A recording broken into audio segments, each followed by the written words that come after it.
Loneliness. When silence screams, loneliness is not being alone, it is feeling alone. And this difference is brutal. You may even be surrounded by people, friends, family, coworkers, even that little WhatsApp group that keeps sending good morning stickers, and still feel that no one, absolutely no one, really sees you.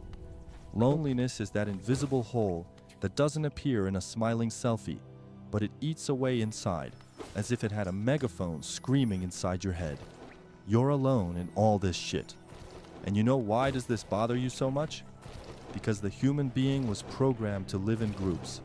It's literally instinct, it's biology, it's evolution. In the middle of the woods, alone, you would quickly become lion food. So we developed this despair basic for belonging. When the brain realizes that no one is there for you, listening, understanding you, welcoming you, he freaks out, releases cortisol, lowers the serotonin, makes you feel as if the whole world had been kicking you out of the party. And what's worse, sometimes no one kicked. You just couldn't get into the fake party atmosphere. Modern society specializes in creating solitude in mass, a premium product that's shipping free and available 24 hours a day. We create a world where it is worth more to appear well than being well. Social networks, a showcase of retouched lives, where everyone has amazing friends, bodies cracked, dream trip, and smiles toothpaste commercial. Guess what does it do? Throw your self-esteem into mud and isolates you even more. After all, if everyone is fine, why the fuck are you feeling like a fraud? Beyond. Therefore, we were taught to associate loneliness with failure. You're alone. You must have something wrong with you. There is no boyfriend. You don't have a full schedule, right? The center of attention. You became a social parody. Result, a lot of people getting into relationships without connection, hanging out with friends who don't support, and saying yes to everything just so as not to face one's own inner echo. Loneliness has become a monster that no one can want to face. So we pretend that she's not there, and detail he is. And the more you pretend, the bigger it gets. But look at the irony. Loneliness, even being this emotional gut punch, it is also a sign, a warning, a cry internal saying that something needs to change. That maybe you are surrounded by people wrong or lost yourself in the middle of the path. The problem is that instead of hear that scream, most people drown it out with distractions. Infinite escrow, series in loop, alcohol, sex, whatever. Everything for not listen to your own silence. At the end of after all, loneliness is less about being without company and more about being disconnected from yourself, from others, from life. And as long as we continue selling happiness as a product of showcase, this feeling of being alone in the crowd will continue to be the evil of the century. Now tell me, ready to face loneliness, or will continue trying to silence the scream with more noise? Solitude, the forgotten art of enjoying own company. Loneliness is not isolation. It's not that talk about, oh, I'm very good with myself, while you're desperate for someone to enjoy your latest selfie. Solitude of truth is when you can be with yourself without feeling like you're losing something. That's when silence isn't discomfort, but rest. And that, my friend, it's an almost extinct art. We live in the look at me era.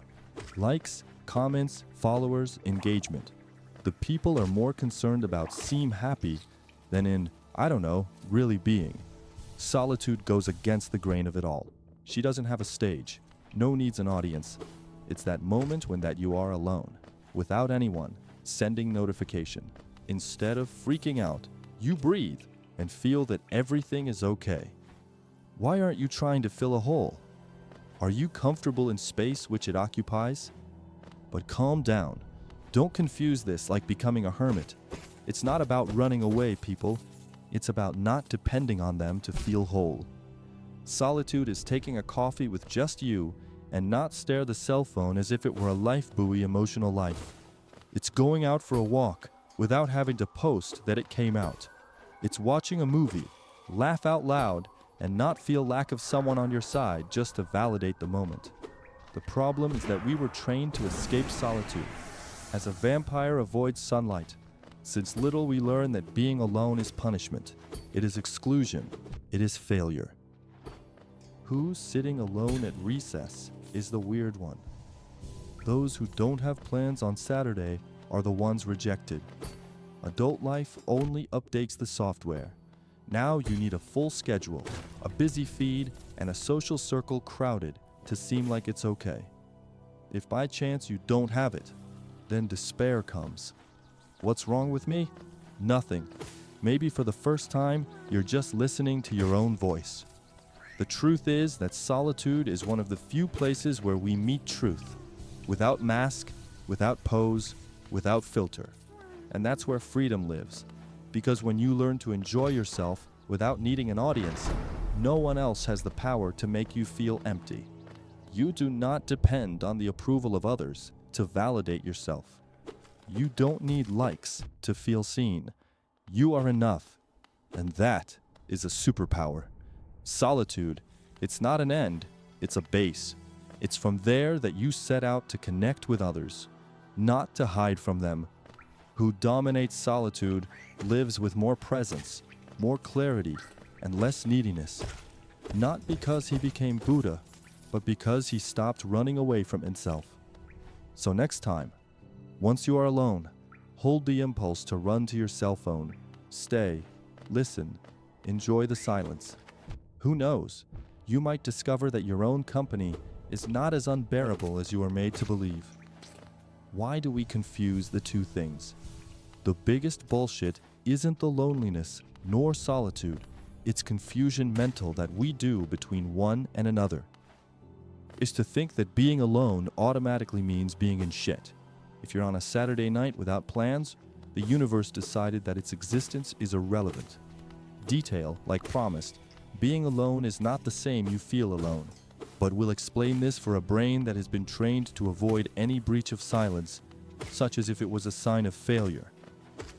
Folks, the reason for the confusion is simple. Nobody never taught us to be okay with own company. The world prefers you teach to be popular, sociable, charismatic, present in all circles and social events, even if inside you are dragging yourself. Idea that you can be physically alone, but emotionally at peace, is as alien as an ET playing withdrawals in your room. We don't learn this at school, not even from your parents, not even with Instagram coaches. And then, any moment of silence triggers the red alert. You're alone. Help. The result? A lot of people desperate, trying to look connected 24 hours a day. Think about it. How many have you ever seen someone pull out their cell phone in the middle of nowhere just to avoid looking lonely? The blunt truth is that people are afraid of the coming judgment together with alone. And this fear makes what solitude, this ability to be at peace with yourself, be seen as disguised loneliness. Only it isn't. Loneliness is a vacuum. It's an internal scream asking for connection. It's emotional. Solitude is a choice. It's self-control. It's you saying, I'm fine with myself.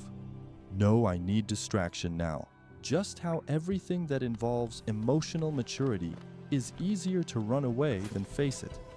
So the majority chooses to avoid any possibility of being alone, even if this means getting into situations and completely empty relationships. And there's the great irony. There are people surrounded by people all the time, and yet feeling an existential loneliness that therapy marathon solves. Why? Because physical presence does not guarantee emotional connection. Unfortunately, most people only notice this when the noise of other people is no longer enough to drown out the emptiness itself. The confusion between loneliness and solitude also feeds on a culture that glamorizes never stopping. If you are alone and you're not producing, you're not making money, not evolving, then you are wasting time. A solitude in this context seems useless, but no, it is not. She is the necessary break to recalibrate the mind, clear the trash emotional, and reconnect with what matters. But since this doesn't get likes, no one values it. In short, we confuse because we were poorly taught, poorly accustomed, and misguided. Find that it's just bad. It's become a standard. But the reality is that understanding this difference can save you lives surrounded by people and still so you feel empty. It's not about amount of company, it's about connection quality. And this starts with yourself. The role of technology, surface connection, internal disconnection. We have never been so connected and so fucking distant at the same time. Okay, everyone is just a click away, but it seems like no one is really there. It is as if we lived in a big chat cosmic where everyone talks, but no one listens. And who is the conductor of this fake connection opera? Exactly, the wonderful soul-sucking darling called technology. Before the start of Mimimi, no, technology is not the villain of history. The problem is not the tool, is the compulsive, automatic, and emotionally needy that we do her. Social networks, for example, were sold as connecting bridges, but in practice, they became showcases of egos lacking validation. Every like is a microdose of dopamine, each notification a shiny bait on a hook invisible. And there you go, hooked new. But when you turn off the screen, he continues to feel alone. Why? Because what you have there is not connection. It is shallow, fast, and disposable stimulus. We live surrounded by interactions, but almost no real connection. You can have 1,000 friends on Instagram, and even so, there's no one to talk to. True, when life punches you in the dude. Because those likes don't mean love. Those messages, automatic congratulations on your birthday, doesn't mean affection. They are programmed responses of a system that rewards appearance, not presence. Oh, sicker, we know that, but it keeps coming back like a dependent chemist who hates what drugs do to him, but he can't let go. And the reason? It's simple. Technology has learned to exploit human insecurities like nobody. Loneliness, take one here dating app. Anxiety will give an infinite screw to the soul numb. Boredom, dance video, joke, react. Everything so you don't have time to face your own emptiness. And of course, the false feeling of being accompanied all the time prevents us from realizing how real we are. Notifications create an illusion of importance. Someone, did you think of me? It wasn't an algorithm. Relax. The truth is that the more you depend on technology to feel connected, the further away you are yourself. And then, when silence hits, it becomes a monster. Because you lost the habit of listening to your own head without TikTok audio playing behind. A technology, if used consciously, can get closer. But what we have today, it's an addiction to distraction. And while you're always busy responding to messages, rolling stinks, and exchanging empty stickers, it continues emotionally adrift, believing that it's connected, just because your cell phone is hot from so much notification. What is real connection? Turn the damn thing off, cell phone, for a few hours. Go take a coffee alone, but present. Call someone and ask how the person really is. No emoji, no GIF, just voice, just listen. It will look strange in the beginning because your C will scream, asking for dopamine. But hold on. It's like this discomfort that gives rise to reconnection with the others and with you. How to transform solitude in solitude without becoming a hermit from the hill. Turning loneliness into solo solitude, like converting emotional sandpaper into fuel. It's work, isn't it? Magical. But when you get the hand right, the result is liberating and does not need to drop everything and meditate on a mountaintop. You just need to stop running from yourself as if you were one ghost haunting your own life.